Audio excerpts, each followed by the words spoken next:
ಮಂಡ್ಯ ಜಿಲ್ಲೆಯ ನಾಗಮಂಗಲ ತಾಲೂಕಿನ ಆದಿಚುಂಚನಗಿರಿ ಕ್ಷೇತ್ರಕ್ಕೆ ನಾಳೆ ಪ್ರಧಾನಿ ನರೇಂದ್ರ ಮೋದಿ ಆಗಮಿಸಲಿದ್ದಾರೆ. ಶ್ರೀ ಕ್ಷೇತ್ರದ ಮಾಜಿ ಪೀಠಾಧಿಪತಿಗಳಾದ ಪರಮಪೂಜ್ಯ ಡಾ ಬಾಲಗಂಗಾಧರನಾಥ ಸ್ವಾಮೀಜಿಯವರ ಸ್ಮರಣಾರ್ಥ ನಿರ್ಮಾಣಗೊಂಡಿರುವ ಭವ್ಯ ಶ್ರೀ ಗುರು ಭೈರವಕ್ಯ ಮಂದಿರವನ್ನು ಪ್ರಧಾನಿ ಲೋಕಾರ್ಪಣೆಗೊಳಿಸಲಿದ್ದಾರೆ. ಬಳಿಕ ಭಕ್ತರನ್ನು ಉದ್ದೇಶಿಸಿ ಭಾಷಣ ಮಾಡಲಿದ್ದಾರೆ. ಪ್ರಧಾನಿ ಆಗಮನದ ಹಿನ್ನೆಲೆಯಲ್ಲಿ ಇಡೀ ಆದಿಚುಂಚನಗಿರಿ ಕ್ಷೇತ್ರ ಮದವಣಗಿತ್ತಿಯಂತೆ ಕಂಗೊಳಿಸುತ್ತಿದೆ. ದ್ರಾವಿಡ ಶೈಲಿಯಲ್ಲಿ ನಿರ್ಮಾಣಗೊಂಡಿರುವ ಈ ಭೈರವಕ್ಯ ಮಂದಿರವು ಹಲವು ವಿಶೇಷತೆಗಳಿಂದ ಕೂಡಿದೆ. ಕಾರ್ಯಕ್ರಮಕ್ಕಾಗಿ ಬಿಜಿಎಸ್ ಕ್ರೀಡಾಂಗಣದಲ್ಲಿ ಬೃಹತ್ ವೇದಿಕೆ ನಿರ್ಮಾಣವಾಗಿದ್ದು 1 ಲಕ್ಷಕ್ಕೂ ಅಧಿಕ ಭಕ್ತರು ಭಾಗವಹಿಸುವ ನಿರೀಕ್ಷೆ ಇದೆ. ಮುನ್ನೆಚ್ಚರಿಕಾ ಕ್ರಮವಾಗಿ 2,000ಕ್ಕೂ ಹೆಚ್ಚು ಪೊಲೀಸರನ್ನ ಭದ್ರತೆಗಾಗಿ ನಿಯೋಜಿಸಲಾಗಿದೆ. ಭೇಟಿಯ ವೇಳೆ ಪ್ರಧಾನಿ ಮೋದಿ ಅವರಿಗಾಗಿ ವಿಶೇಷ ಮೈಸೂರು ಪೀಠ ಸಿದ್ಧಪಡಿಸಲಾಗಿದೆ. ಮೈಸೂರಿನ ಕಲಾವಿದ ನಂದನ್ ಸಿಂಗ್ ಅವರು 5 ದಿನಗಳ ನಂತರ ನಿರಂತರ ಶ್ರಮದಿಂದ ಇದನ್ನು ತಯಾರಿಸಿದ್ದಾರೆ. ನಾಲ್ವಡಿ ಕೃಷ್ಣರಾಜ ಒಡೆಯರ್ ಅವರು ಧರಿಸುತ್ತಿದ್ದ ಮಾದರಿಯಲ್ಲಿರುವ ಈ ಪೀಠವು ಬನಾರಸ್ ಪಟ್ಟೆ ಮತ್ತು ಗಂಡ ಭೇರುಂಡ ವಿನ್ಯಾಸದಿಂದ ಕೂಡಿದೆ. ನಿರ್ಮಲಾನಂದನಾಥ ಶ್ರೀಗಳ ಅಣತಿಯಂತೆ ನಮ್ಮೋರು ಸೇವಾ ಸಂಸ್ಥೆಯ ವತಿಯಿಂದ ಈ ಗೌರವವನ್ನು ಅರ್ಪಿಸಲಾಗುತ್ತಿದೆ.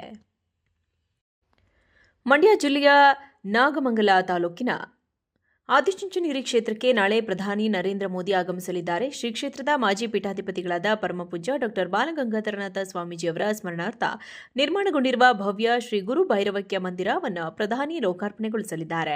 ಬಳಿಕ ಭಕ್ತರನ್ನು ಉದ್ದೇಶಿಸಿ ಭಾಷಣ ಮಾಡಲಿದ್ದಾರೆ. ಪ್ರಧಾನಿ ಆಗಮನದ ಹಿನ್ನೆಲೆಯಲ್ಲಿ ಇಡೀ ಆದಿಚುಂಚನಗಿರಿ ಕ್ಷೇತ್ರ ಮದವಣಗಿತ್ತಿಯಂತೆ ಕಂಗೊಳಿಸುತ್ತಿದೆ. ದ್ರಾವಿಡ ಶೈಲಿಯಲ್ಲಿ ನಿರ್ಮಾಣಗೊಂಡಿರುವ ಈ ಭೈರವಕ್ಯ ಮಂದಿರವು ಹಲವು ವಿಶೇಷತೆಗಳಿಂದ ಕೂಡಿದೆ. ಕಾರ್ಯಕ್ರಮಕ್ಕಾಗಿ ಬಿಜಿಎಸ್ ಕ್ರೀಡಾಂಗಣದಲ್ಲಿ ಬೃಹತ್ ವೇದಿಕೆ ನಿರ್ಮಾಣವಾಗಿದ್ದು 1 ಲಕ್ಷಕ್ಕೂ ಅಧಿಕ ಭಕ್ತರು ಭಾಗವಹಿಸುವ ನಿರೀಕ್ಷೆ ಇದೆ. ಮುನ್ನೆಚ್ಚರಿಕಾ ಕ್ರಮವಾಗಿ 2,000ಕ್ಕೂ ಹೆಚ್ಚು ಪೊಲೀಸರನ್ನ ಭದ್ರತೆಗಾಗಿ ನಿಯೋಜಿಸಲಾಗಿದೆ. ಭೇಟಿಯ ವೇಳೆ ಪ್ರಧಾನಿ ಮೋದಿ ಅವರಿಗಾಗಿ ವಿಶೇಷ ಮೈಸೂರು ಪೀಠ ಸಿದ್ಧಪಡಿಸಲಾಗಿದೆ. ಮೈಸೂರಿನ ಕಲಾವಿದ ನಂದನ್ ಸಿಂಗ್ ಅವರು 5 ದಿನಗಳ ನಂತರ ನಿರಂತರ ಶ್ರಮದಿಂದ ಇದನ್ನು ತಯಾರಿಸಿದ್ದಾರೆ. ನಾಲ್ವಡಿ ಕೃಷ್ಣರಾಜ ಒಡೆಯರ್ ಅವರು ಧರಿಸುತ್ತಿದ್ದ ಮಾದರಿಯಲ್ಲಿರುವ ಈ ಪೀಠವು ಬನಾರಸ್ ಪಟ್ಟೆ ಮತ್ತು ಗಂಡ ಭೇರುಂಡ ವಿನ್ಯಾಸದಿಂದ ಕೂಡಿದೆ. ನಿರ್ಮಲಾನಂದನಾಥ ಶ್ರೀಗಳ ಅಣತಿಯಂತೆ ನಮ್ಮೋರು ಸೇವಾ ಸಂಸ್ಥೆಯ ವತಿಯಿಂದ ಈ ಗೌರವವನ್ನು ಅರ್ಪಿಸಲಾಗುತ್ತಿದೆ.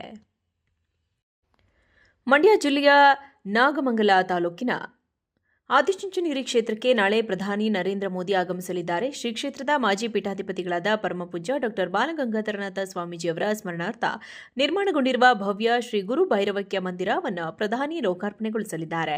ಬಳಿಕ ಭಕ್ತರನ್ನು ಉದ್ದೇಶಿಸಿ ಭಾಷಣ ಮಾಡಲಿದ್ದಾರೆ. ಪ್ರಧಾನಿ ಆಗಮನದ ಹಿನ್ನೆಲೆಯಲ್ಲಿ ಇಡೀ ಆದಿಚುಂಚನಗಿರಿ ಕ್ಷೇತ್ರ ಮದವಣಗಿತ್ತಿಯಂತೆ ಕಂಗೊಳಿಸುತ್ತಿದೆ. ದ್ರಾವಿಡ ಶೈಲಿಯಲ್ಲಿ ನಿರ್ಮಾಣಗೊಂಡಿರುವ ಈ ಭೈರವಕ್ಯ ಮಂದಿರವು ಹಲವು ವಿಶೇಷತೆಗಳಿಂದ ಕೂಡಿದೆ. ಕಾರ್ಯಕ್ರಮಕ್ಕಾಗಿ ಬಿಜಿಎಸ್ ಕ್ರೀಡಾಂಗಣದಲ್ಲಿ ಬೃಹತ್ ವೇದಿಕೆ ನಿರ್ಮಾಣವಾಗಿದ್ದು 1 ಲಕ್ಷಕ್ಕೂ ಅಧಿಕ ಭಕ್ತರು ಭಾಗವಹಿಸುವ ನಿರೀಕ್ಷೆ ಇದೆ. ಮುನ್ನೆಚ್ಚರಿಕಾ ಕ್ರಮವಾಗಿ 2,000ಕ್ಕೂ ಹೆಚ್ಚು ಪೊಲೀಸರನ್ನ ಭದ್ರತೆಗಾಗಿ ನಿಯೋಜಿಸಲಾಗಿದೆ.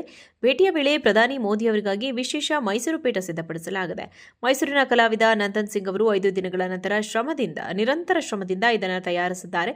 ನಾಲ್ವಡಿ ಕೃಷ್ಣರಾಜ ಒಡೆಯರ್ ಅವರು ಧರಿಸುತ್ತಿದ್ದ ಮಾದರಿಯಲ್ಲಿರುವ ಈ ಪೀಠವು ಬನಾರಸ್ ಪಟ್ಟೆ ಮತ್ತು ಗಂಡ ಭೇರುಂಡ ವಿನ್ಯಾಸದಿಂದ ಕೂಡಿದೆ.